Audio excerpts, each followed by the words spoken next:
Freedom Speak podcast designed to promote and articulate issues that matter to us. In the studio today, I'm joined by Mr. Gavin Barrett, a man who wears very many hats, but who most importantly is an author and a poet. Welcome to the studio, Mr. Barrett. Yeah, welcome to the studio. We are very privileged to have you, and we can't wait. Welcome to the studio. Thank you. Thank you so much. I'm so happy to be here. Yes, do go ahead and introduce yourself. As a writer, I describe myself very often as a post-colonial mongrel because I have a mixture of backgrounds in me. My mother was born in East Africa in Kenya and grew up in Dar es Salaam and was educated by Swiss nuns. She met my father on the journey to Bombay, India, to begin her university studies. They fell in love, got married. My father was from Bombay, but he himself was a mixed. So my mother is East African born. She's of Goan descent. There were a lot of Goans who came to East Africa under British rule. My father belongs to a very small minority community in India called the Anglo-Indians, which are people of mixed race going back like 7 generations. 8 generations in my case. So those two people came together and I'm the product of that. I'm the oldest of 3. My mother was a professor of literature. My connection to writing comes through her. She was a professor of literature and linguistics, and we grew up with a lot of language and literature at home. My mother and her sisters would speak Swahili to each other if they didn't want us children to understand what they wanted to say.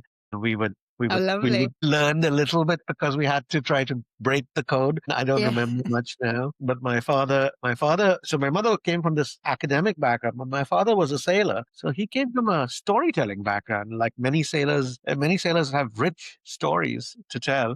And he was a bit of a yarner. So, both of those things came together in me. I grew up in Bombay, now Mumbai, India. Yeah. For as long as I can remember, I've been a writer. Back the earliest I can remember writing was I was 8 years old. I always wrote poetry, but I've also written short stories and things like that. Been working on a collection of short stories and a novel for a longest time, nowhere near done. I also make my living as a commercial writer. So I have this whole other life. I'm a literary writer, and I have this other life as a commercial writer and a creative entrepreneur. I own my own branding and advertising agency, and it's devoted to communicating to minorities in Canada, to make sure that minorities are included and have access to key products and services so that they have better lives in Canada, so that communications are actually addressed to them effectively and sensitively. That's my life as a commercial copywriter and now business owner. I went from India, my career began in India, then I went to Hong Kong. My daughters were born while we lived there for 6 years. We left just before the handover to China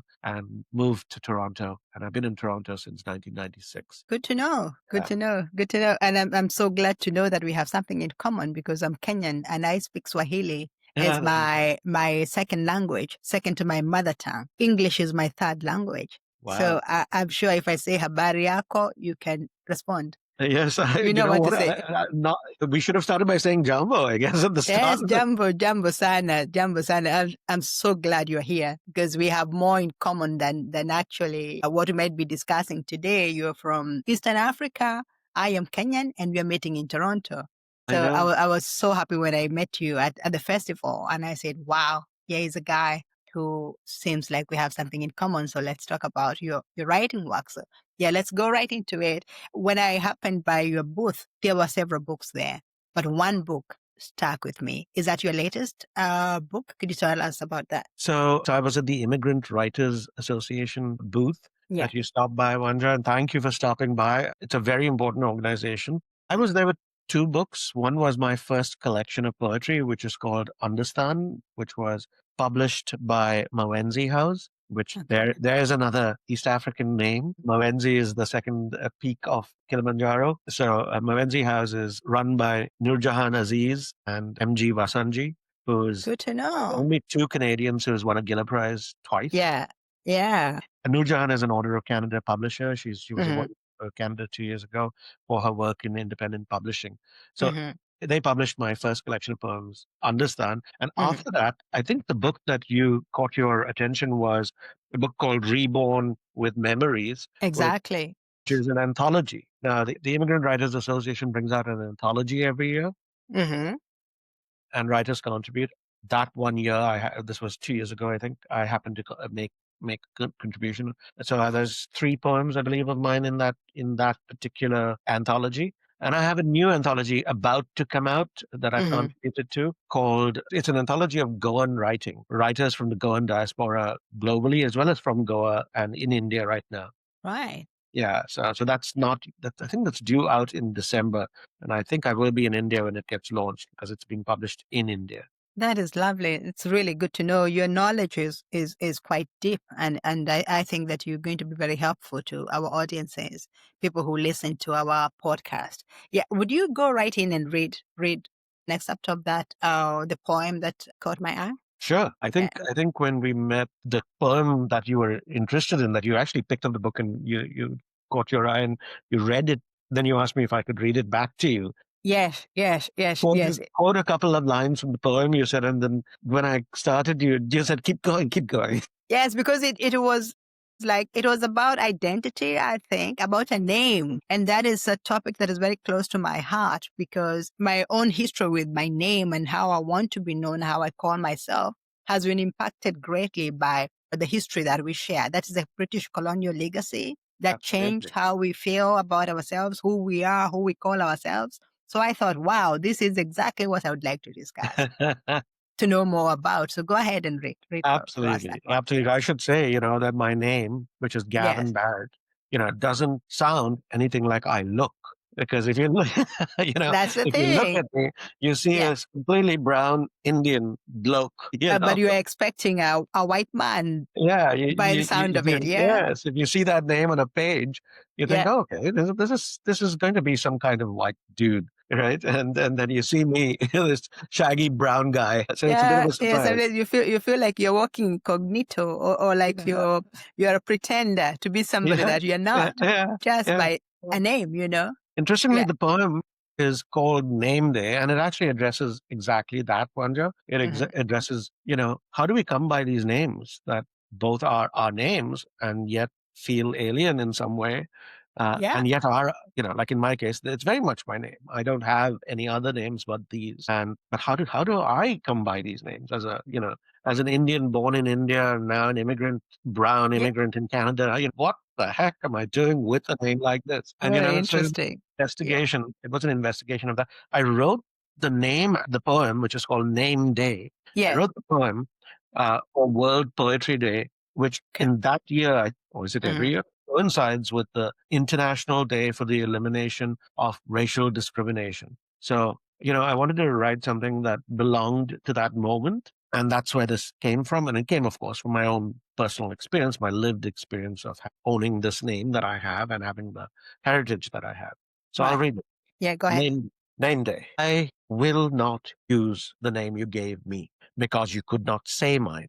Your name is unspeakable. My name is unknowable. I can fill universes with what you do not know about me. Study the stars. When you are lost in the dust of yesterday, of every yesterday, I'm drowning. Come to me, and I will save you by opening their dark beauty in the nebular distance and the pulsing shadow of the firmament. But first, repeat my name like a rosary. Return my blood, all you took.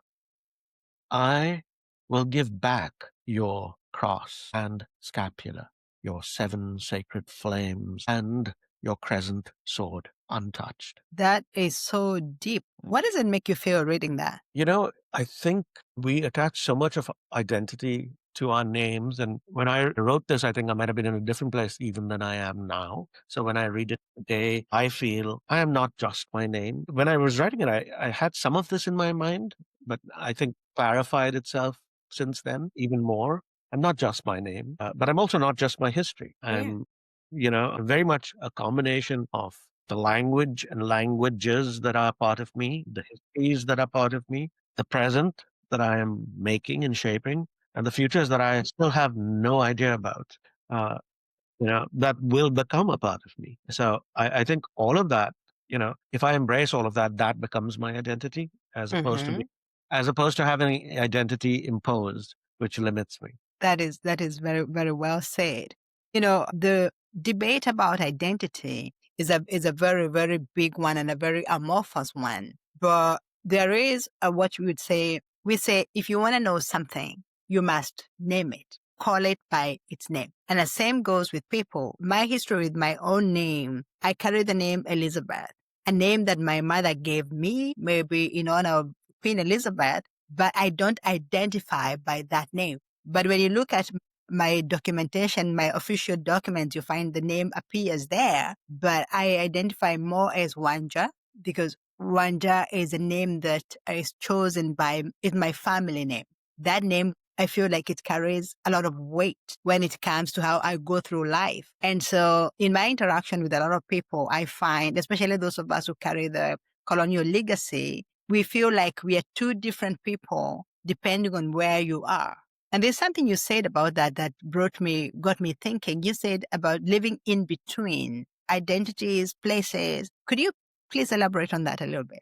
I found that profound. I wonder, so, part of it, I think, comes from being an outsider in many ways. Mhm. You're always in an in-between state. Or if you're an outsider, you're always moving between places where you want to make yourself at home, but you're not necessarily being welcomed. You're a little bit outside everywhere. So I think that sense of liminality, that sense of in-betweenness is very much part of the person who comes from a minority community and has never been in a majority community. So I'm Indian, but even in India, I come from two very small minorities. I come from the Goan minority, which is like a tiny, the smallest of all the Indian states. Goa is the smallest of all the Indian states. And the Anglo-Indians are almost vanished people in India. So those two communities are extreme minorities. Then my faith community, which is I'm a Catholic by background, and my faith community is a minority community in India. Build, it's brick upon brick of minority outsider status. And then you come to Canada and, I'm an immigrant here. When I went to Hong Kong, I was an immigrant there, an expatriate. In Canada, here I am as an immigrant, brown immigrant in a sea of white faces, and was so for a very long time until Toronto began to look like it does today. So I spent, since 96 to now, I've seen Toronto change, and I'm feeling less of an outsider now. I'm feeling more of a complete true mosaic than I ever did before. Right. But I think that's also this sense of in-betweenness also comes from my parents, who had their own lived experience, their own, my mother being a Goan, not displaced from Goa into Bombay, displaced from Bombay through economic need by the British, principle of hiring people who were fluent in English or capable of being administrators and distributing them to the far-flung outposts of empire. My grandfather arrived in Kenya, and all my aunts and my mother were born there as a result. But at the same time, you're both off it. You feel very much a part of the place. You love it, but you also know that you are not off it at the same time. That is exactly the thing. Yeah, we grapple with that a lot. And some of us, we feel like you're neither here nor there. So find it fascinating that you can actually even capture that in a poem, the poem that you wrote. It is profound. I hope that I got some of that.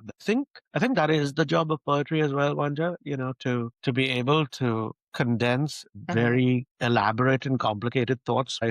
I've talked about for the last few minutes took a lot longer to say than those few lines of poetry. Yeah, I like that. So now let's talk a little bit more about your writing journey. You have done two books. I mean, one book and the anthology, and the book that is coming out soon. Are there other books? And one more anthology. I'm going to just stand up and get it from my bookshelf. Back in 2000, 2001, I remember Penguin India brought out an anthology. For the camera? Can you see that? Yeah, I can see it. Thank you. Yeah, so Penguin Anthology brought out Penguin in Poetry in India brought out an anthology called Reasons for Belonging, which contained 14 Indian poets of Indian origin, some of them still in India, some of them in part of the Indian diaspora all around the world. And it was edited by colleague of mine and one of India's foremost poets writing in English. So these are all poets writing in English. The poet who edited it was this colleague, Ranjit Hoskote, who was really quite an outstanding poet. So that was the first anthology. Then my collection in 2020, then the Immigrant Writers Association anthology, and now coming up, the Goan writing anthology that's due out, I think, in December. But beyond that, lots of other publishing. I was published many times in India. My mentor was India's foremost poet, writing in English. He was also my professor in university. That's how he became my mentor. His name was Nissim Ezekiel. He's part of the Indian Jewish community, which has been in India for 1500 years, so very old community. And he was an extraordinary poet. His daughter's actually in Canada in the West, and she writes poetry too. She was featured on on the reading series that I run. So yeah, he published me a lot. Then Ranjit Hoskote was the editor of the anthology, also published me a lot, both of them Mhm. in India. Then when I went to Hong Kong, there was a sort of it was a desert in a sense for my poetry, not Hong Kong. Hong Kong was an amazing place, but I went through a dry period, you could say. Then I came to Canada and my poetry sprang back to life, but I had real trouble publishing it. Good to know. I experienced many barriers. I experienced many rejections. And I'm not a poet who actively pursues being published. I take the blessings of being published whenever they come to me as opposed to chasing them. But I still send out every now and then. I send my work out. And I routinely got it rejected for all kinds of interesting reasons, including it didn't sound Canadian. Okay, that is exactly where I want us to Yeah. go, because the whole objective of this podcast that we are doing is to give authors a platform to bring their work to a wider audience. And what I hear often with authors when you talk to them about the struggles and challenges they're facing, it is often that we can't publish your book because, yeah, it's not Canadian enough, or maybe the Canadian readers, audiences might not appreciate your work. Yeah, so what are your thoughts about that? And what can we do differently to be able to open up the space for more writers to be read? So I think we have to change who has control, who Mhm. has power in this picture, who decides what gets published. There was in 2020, shortly after George Floyd was murdered, there was a reckoning across the board in society. And even though Canada is not the same as the US, we have our own problems in Canada. And those problems have expressed themselves in systemic injustice, in systemic, you know, racism. And that reckoning made everyone realize that we needed to change things. In Canada, something else happened the year after.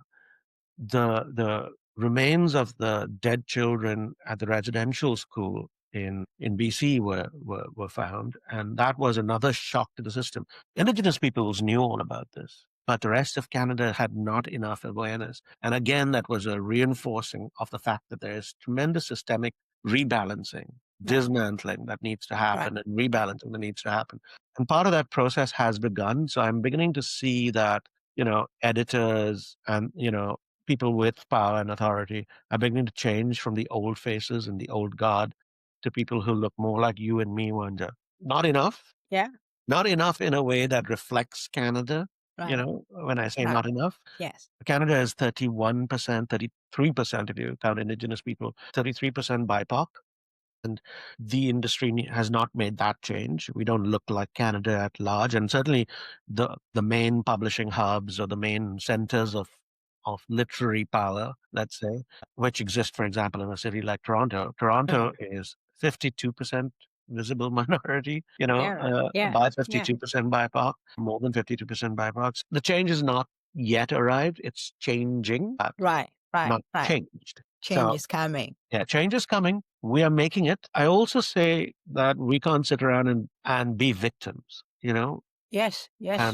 and the example I will give is I run a reading series. It's called the Tartan Turban Secret Readings. I host it in my office. It happens once a month in summer in person, and I do two more sessions online during the cold months. The reason why is because I host it on my rooftop deck. My office is a rooftop deck, which is a beautiful place, and perfect in the summer weather and late evenings. The light, a sun up late and all of that. It's just lovely. I created the Tartan Turban Secret Readings with another immigrant writer who actually introduced me to the Immigrant Writers Association. He's a late author, Mayank Buck. Mayank passed away in 2022 after a very tragic battle with pancreatic cancer. I'm sorry about that. And he was a dear friend. Thank you. He was a dear, dear friend. In fact, a novel of his was just published posthumously by Mawenzi House. So my uncle and I founded the Tartan Turban Secret Readings as an act of rebalancing. So that we didn't just say, you know what, there are no reading series that will make room for us. I had a space. I didn't have a network. Mayank had a network. And I said to Mayank, I want to do this. I want to invite readers who are like us Right, to come right. and read.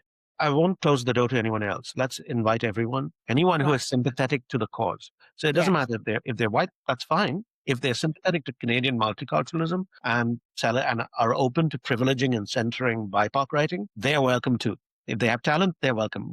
Everyone with talent is welcome, but we're going to be centering and privileging BIPOC writers. Wonderful. Now, tell me, what does it take to become successful as a writer? What are the utmost things that a writer must do to become successful?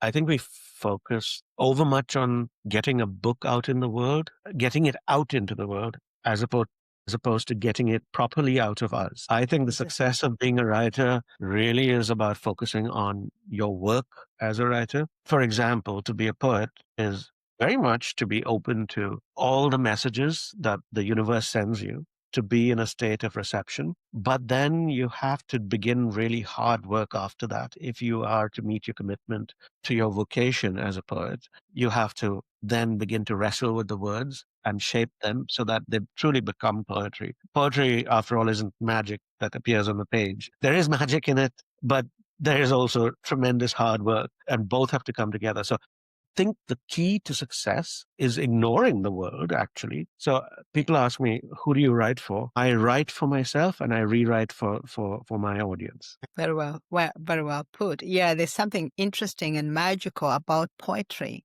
And I was actually going to ask you how poetry has changed. Because when I think about poetry in the Shakespearean sense of the word, the stanza, the style, the rhyme, and all these things were very, very important. They were stressed a lot. But these days, it appears to me like the rules around writing poetry are changing. They're shifting. Do you see that happening? Very much so, and necessarily so, because poetry is at the heart of language, and language is doing that. Language is not static. You see this actually in immigrant communities. So an immigrant community that might have arrived in Canada 100 years ago will be speaking a version of their, language from the country of origin. I'll pick Punjabi as an example. You know, Poetry has to change because it's like language, and language has to change. Hmm.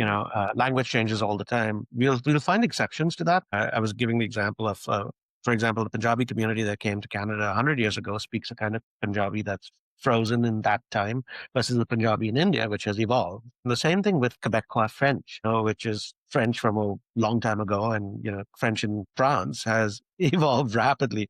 So when we immigrate, we very often try to treasure or protect the version of the language that we came with, but the home country, meanwhile, continues to evolve because the language, that's the nature of language, is dynamic.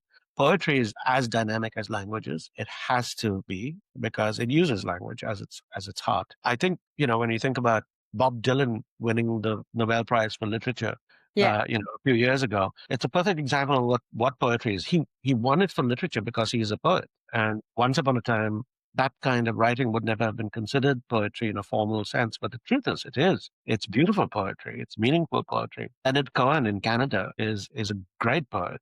Whether he's writing his poetry in the form of lyrics or as pure poetry, just meant to be read on a page or spoken. So yes, there's that. But there's also these other forms of poetry. There's Christian Bach, for example, wrote a book called Ionia, which I think it won the Griffin Poetry Prize, which was all about using letters in sequence and sounds in sequence. And it was a very challenging book, but he did it with such, brio. He deserved the accolades it got. Then there's, narrative forms, there's poetry written by people as confessional as Sylvia Plath, to people, who are more arcane, like, John Ashbery, more dense, more difficult to get. And there's poetry which is fundamentally riddle. It's impossible for anyone to get but the poet sometimes. Yeah, Sometimes you're not right. even the Yeah. poet. Yeah, I love that poetry has become simpler to navigate. When you read it, I read for joy. I go hunting for books that will excite me, books or writing that is memorable. So even when it comes to poetry, I like it simple, put out there so that as soon as I get into it, I can get what the poet is trying to say and I can resonate with that. So thank you for that offering. So let's talk a little bit about publishing. You seem to publish traditionally in the sense that you have a publisher who will publish your work and you will send your manuscripts to publishers. Comparing that with the new kind of publishing where writers want to self-publish. What did you say about these two things? How do they compare? It increases the degree of difficulty to get published by an established traditional publisher.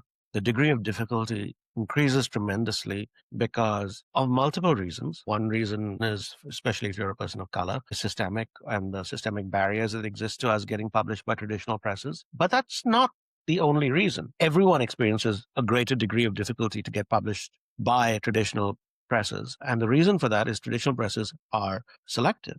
They don't have an infinite ability to publish, so they have to be selective, which means their standards are very high, which means the competition is tough, and they have limited resources to throw the way of any book that they are publishing. They don't have a bottomless pool of editors to help to work with the writer to edit the work into a printable shape, which is the typical process. You submit, goes through the vetting process. If it gets selected, you end up working with an editor. You go back and forth through all your edits, and then your book finally gets sent to the book designer for design. You go through the proofreading process, and finally it goes to print. A whole new journey of promoting your book together with the publisher. The publisher has a responsibility to you as their author to promote that book so that it sells and so that you can make some money and they can make some money off the work that you have published. All of that makes publishing by a traditional press much more difficult to do. Publishing, self-publishing, vanity publishing, all the versions between those two words that exist does not present the same degree of difficulty at all. It also transfers the entire responsibility of the book selling onto the writer, onto the author. There is nobody else who's responsible except yourself. It also transfers the burden of being selective onto the writer or of maintaining a standard. That process of being selective means that traditional publishers publish the books that are clearly better than all the others that they have received. How do you know that this book that you yourself have written, that oneself has written, how does one know that it is the best book that it can be yet? Typically, you get a rejection from a couple of publishers and you'll go back to the drawing board and take another look at the book and say, is this really the book it should be? Can I make it better still? And very often that process takes the book to exactly the place it needs to be. I don't know much, but these are, I'm saying things that are obvious, to be honest. Yeah. I don't know much about self-publishing because I've never done it. I haven't even explored it. I'm a bit of a lazy writer, perhaps. I'd rather take the degree of difficulty of getting published by a traditional publisher rather than taking the effort of publishing myself. And I take that approach even with sending my work out to get published in journals. Very often an editor will write to me and say, we've got a new issue coming out. Do you want to submit? Or a friend will write to me and say, Gavin, this is exactly your cup of tea. You should submit. And then I might get off my backside and send in something. But I tend to not do very much of that. So I think if you have energy, if you can be confident that you will hold yourself up to a sufficiently high standard for your writing. You can be your own publisher and editor and the author. And you can interrogate yourself and challenge yourself and move the book higher up in quality so that you keep there's an unspoken promise between every writer and every reader that we will give every reader something that they have not read before, that is unique, special, and worthy of their time. They are giving you their time. I have to give them the best possible writing I can give them. Interesting that you should say that. The differences between traditional publishing and the new publishing, where you're publishing the book yourself, you're calling it vanity publishing. Because I have been speaking to a lot of younger writers who tell me they don't want to go through the rigors of being rejected and rejected and rejected and having to rework their book to work with a traditional publisher. They're gravitating towards self-publishing. What is that? What is changing about that? And does that actually impact the quality of material that we are seeing? It's possible. It is affecting I've heard stories about books that have been self-published. So I don't want to call everything that is self-published vanity publishing. I think there is a category of self-publishing that is vanity publishing, whereas really I think that I have a book in me and therefore the world needs to have my book. Yeah. But does the world really need to have your book? The world will tell you very quickly when it comes time for sales. And if only your family and friends are buying your book and you aren't actually seeing organic sales, right? Then I think, I don't want to focus on sales, by the way, but that's a good measure if the world really wanted your book or not. So true vanity, I think, is it's an act of ego. It's Hmm. not it's not an act of humility. I think true writing is an act of humility where you make yourself small in order to make the work big. And there's a lot of self-published work that is in that category too. Right, People right. who have made themselves small and made the work big, and they have found success, and they've marketed their own book, but they've become bestsellers. I know that that has happened, but I think a lot of what we hear Mm. is impatience. Right, Okay, right, right. I don't want to wait. Can't afford. Well, that also is a part of the culture that we live in at the moment. We are instant gratification.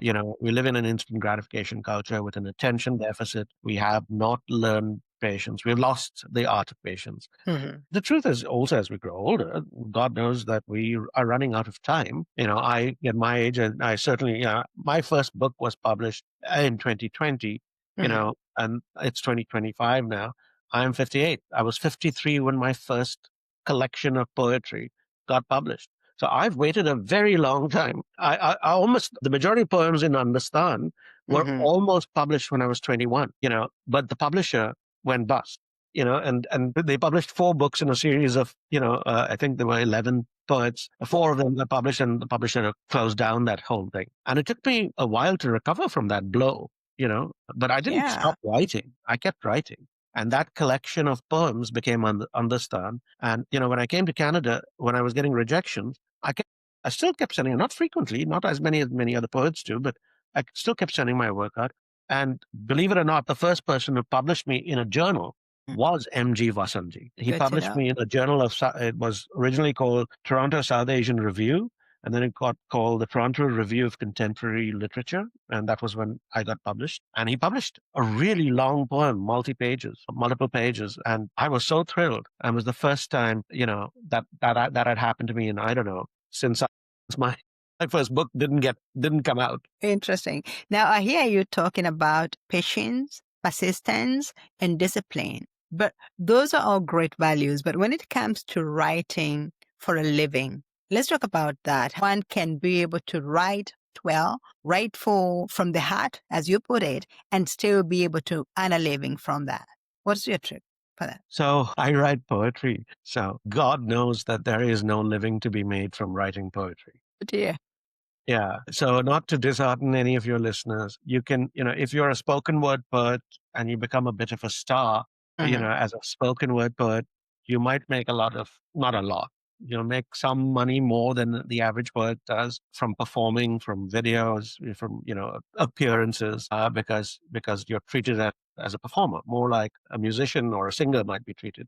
For a poet of the written word, largely on the page, I mean, poetry is meant to be spoken as well as read on a page. Spoken word poetry as a form, as an art form, has the potential to make an earning, make a living for its, for those poets. Otherwise, it was impossible for me. So I had to find another way to make a living.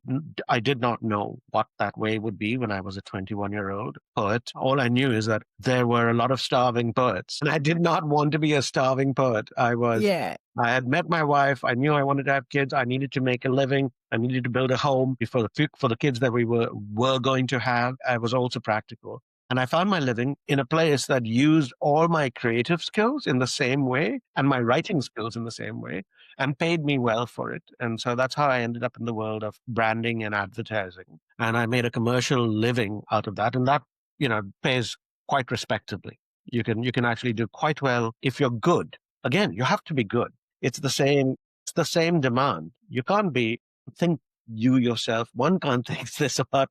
If I thought I was great and I wasn't good, I would not have been paid well. I would not have been given the compensation I deserved. One can imagine all kinds of things about oneself, but the proof of the pudding is in the eating. Is in the eating. You're right. You're right about that. So now then, all writers seem to agree on one thing, that if you're writing for money, don't bother. But if you're writing for love, keep writing. But you must eat. So then the question comes where you have to do good writing and you have to do something else to make a living. So where do you strike a balance? How do you navigate that yourself? I don't sleep very much. Yeah. That is one way. I don't recommend it. It's very bad for your health. Yeah. But it's not an uncommon thing. Mhm. Salman Rushdie began as a copywriter, which is, he worked in an ad agency in the UK before he began writing novels. And he was not a bad copywriter. He was actually pretty good. it was his innate talent as a writer that could be seen even as a copywriter. William Carlos Williams, I believe was a doctor. Wallace Stevens was an insurance salesman. So writers have always done something else to make a living by because they've had to. The days when they couldn't, I think it's different if you're writing fiction. Certain works of fiction can become bestsellers and you can become, you can do very well financially from that, but you have to be writing that kind of fiction. There's a big difference between, a detective novel and the audience it attracts as a paperback novel versus, say, the literary writing of M.G. Vasanji. And M.G. Vasanji does very well. His books are wonderful, amazing works of art and Mhm, literature, and he mhm, does probably well better than most other writers. He's a remarkable writer, and he's like at the pinnacle. I'm sure that there are paperback writers financially who are writing perfectly commercial commercially viable writing that is attracting millions and millions of dollars for them. So it depends on what you do. A lot of writers even, have a write under a pseudonym and write a lot of commercial stuff that is commercially viable and marketable mhm. while they do the literary writing separately. All of these things happen. I don't do that myself. I don't know how to do that. I don't have any time. Yeah, yeah, yeah. So to the question of balance, life, work, and family, what is your trick? So how do you make sure that all facets of your life are taken care of at any given time? Somebody who you trust as a partner. That's Mhm, really, really, really important. Trust and values and appreciates who you are and what value your writing has for the world. If you need somebody else to depend on to carry the if you're trying to carry everything yourself, you'll never be able to get anything done. You'll never be able to write. In my own experience, my responsibility was primarily to earn a living for the household, but I also did household work, do all the yard work and, the, took care of the standard repairs and I do all the cooking. That's sort of my personal contribution. But my wife, if she didn't believe that I needed to have time to write, I would not have the time to write. So I mhm, can, at a certain point, it usually is very late at night, I can break off from the rest of my day and then just give 4 hours of nighttime, you know, maybe longer, depending on how the writing is going, just to my literary writing, to my poetry or to my short story. And that's when I do it. So my days goes in making a living. My afternoon, evenings go in, all the householding that I need to do and the family life that I need to. I have more time now that my daughters are grown up and have their own homes and live away, and we're empty nesters. And then in the night, I return to my cell as a writer and I focus. A fair thank bit you. of alcohol is consumed at that time to help. Huh? So find your vice, make your time, and get the work done. That's what I'm Yes. hearing you saying. The next question would be anybody wanting to interact with your work, to buy a book, to buy oh, a, a book of poetry. Where would we find you? So you can find me all the usual places, but mawenzihouse.com is the place to go for buy Understan, which is my collection of poetry. I recommend that everyone goes and buys it directly from Mawenzi House because we're supporting an independent traditional publisher rather than supporting one of the great amorphous giants like Amazon or Right. Indigo. You can also buy it and you can go to the library and ask for it by name. And if you're in Toronto, we have the world's biggest library system. Understand is available through the library system, and you can read it for free if Mhm. aren't able to buy it. Reborn with Memories can be ordered through Amazon or I believe through the Immigrant Writers Association directly. Mawenzi House is Mawenzi. I'll just make sure that that is the case. Yes, Immigrant Writers, I think, sells almost exclusively through Amazon. Yeah, MawenziHouse.com is Mawenzi and IWA or Immigrant Writers Association. Just checking while we are talking here to see what the website is. I can mention it. It's immigrantwriters.com. Good to know. Yeah, Good to know. IWA, immigrantwriters.com. And you can actually see all their different anthologies that they published over the years under their books menu. The anthology that I contributed to is called Reborn with Memories. And I think if you were to click any one of them, you would be taken to Amazon to buy the book. Yeah. You're always taken to Amazon. So Good to know. Good to know. So then to wind up, is there anything you would like to say, a word of caution, a word of advice? I would say the work of a writer is lonely work. It is solo work. So get out there and find community. That's the first thing I would say. Attend readings, meet other writers so that you're not alone. When you're writing, you're going to be alone and you need to be alone. But become a member of the community of writers. We are very fortunate to have a very vibrant community. I invite you to attend the Tartan Turban secret readings at any time.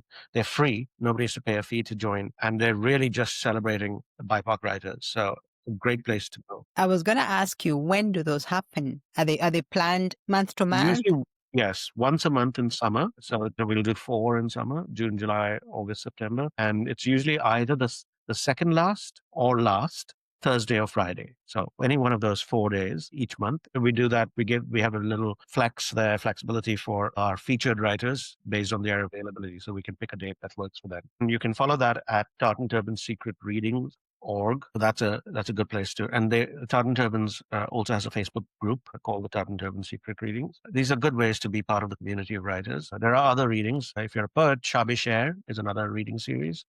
They also have a Facebook group. If you're an immigrant and a writer, join the Immigrant Writers Association. This is all part of becoming a community of writers. So that's dealing with loneliness and being alone as a writer. But the other thing is, don't be discouraged. Even if you might never get published, the commitment is to the final reader. And so you have to do everything to make sure your book is worthy of your reader's time. And that is an unspoken pact between writer and reader. And the reader expects that. Otherwise, you will lose them in the first few pages. It becomes very apparent that this book was written for yourself and not for the reader. So I think that commitment has to be made clear from the very outset. Don't be discouraged by the rejection. The rejection makes you stronger. The rejection makes you better. Just keep writing. And finally, the last tip I would offer is, if you have the wherewithal to work with an editor, very often hire an editor, even if it's just for one story, or, there are a lot of writing submissions and contests online. So if you go to Submittable and you look at Submittables, contests, there are all kinds of literary invitations to submit your work. Poetry, short stories, you name it. Many of them offer the ability, so you can submit your work, and for maybe $30, for example, you can ask one of the judges of that contest to actually review your work and send you some comments on your work. The judges are usually of a decent quality of writer themselves. And so you're likely to get very insightful critique, which you can use to make your work better. I've never been afraid of the critique. I seek it out. Join a writer's workshop. That's another way to do it, where other writers help you make your work better. Those are free very often. You just gather in community and you read a piece and you comment on the piece and share how it might become better. Usually well-run ones have very good rules for making the commentary positive. And all of that makes the work better. Great to hear. That's very useful advice for the writers. But what would you say to publishers, especially the traditional publishers? What do you say when they're trying to appeal to their sense of inclusivity and allowing other voices to be heard? I'm not as kind when I speak to publishers. I would say to publishers, check yourself. And when I say that, I don't mean, do you have a policy for inclusion and DEI, but I mean, who has power? Check yourself. Check who has power in your organization, in your public. Is it a BIPOC writer? Is it an LGBTQ, 2S plus writer? Yeah, if you want to accommodate communities that are equity seeking, you have to make sure that people from those equity seeking and equity denied communities have been empowered. They actually hold the reins. They make the decisions. God knows that they are good enough. If you're, as a publisher, if you do not have enough of these people to reflect at minimum what Canada looks like, then something's off. So my challenge to publishers is check yourself and change. And I say the same thing to awards juries, make sure that there's diversity on the jury, diversity of thought, diversity of background. And in Canada, I would say in particular, just because you do not know of a world that exists outside of Canada, it does not mean that world does not exist. That's right. It does not mean that it is not in Canada now. Us immigrants have brought it, and we are changing Canada as we speak. And so, if you haven't noticed, you're going to leave behind. To be overtaken by events. Yeah. Thank you so very much for that very insightful end to this conversation. I have really enjoyed speaking with you and learning from you. Thank you so much. It's an honor. Thank you so much. Thank you so much. Thank you so much. So This is where we leave it. Thank you very much for tuning in. If you like our podcast, please find us on Spotify or on YouTube. I am your host, Wanja Gathu, saying goodbye for now. Thank you for making the time. Thanks. Thank you.